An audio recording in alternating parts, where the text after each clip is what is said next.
જય શ્રી કૃષ્ણ. તો આજનો વિડીયો છે એમકોમ સેમ 2 માટે. તો એમકોમ સેમ 2 છે તેમાં કુલ 5 બુક છે. પહેલી બુકનું નામ શું છે?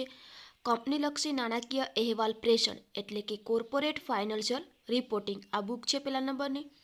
એના પછી બીજા નંબરની બુક આવે છે કંપનીલક્ષી ધંધાકીય કાનૂની પાસાઓ, એટલે કે legal aspect of corporate business.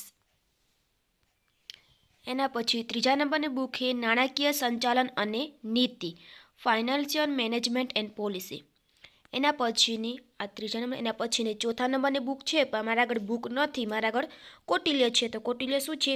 વૈશ્વિક વ્યૂહાત્મક સંચાલન, જેને આપણે ગ્લોબલ સ્ટ્રેટેજિક મેનેજમેન્ટ તરીકે ઓળખીએ છીએ. એના પછીની છેલ્લી બુક છે આંતરરાષ્ટ્રીય ધંધાકીય વ્યવસ્થા, એટલે કે ઇકોનોમિક્સ આપણી. મારા આગળ એ પણ બુક નથી, જમનાદાસની બુક નથી, મારા આગળ છે જ્ઞાનદીપ પ્રકાશન છે એની બુક છે. ઇકોનોમિક્સ એટલે કે ઇકોનોમિક્સ ઓફ ઇન્ટરનેશનલ બિઝનેસ, આ પાંચમી બુક છે. તો કુલ આ 5 બુક છે એમકોમ સેમ 2માં.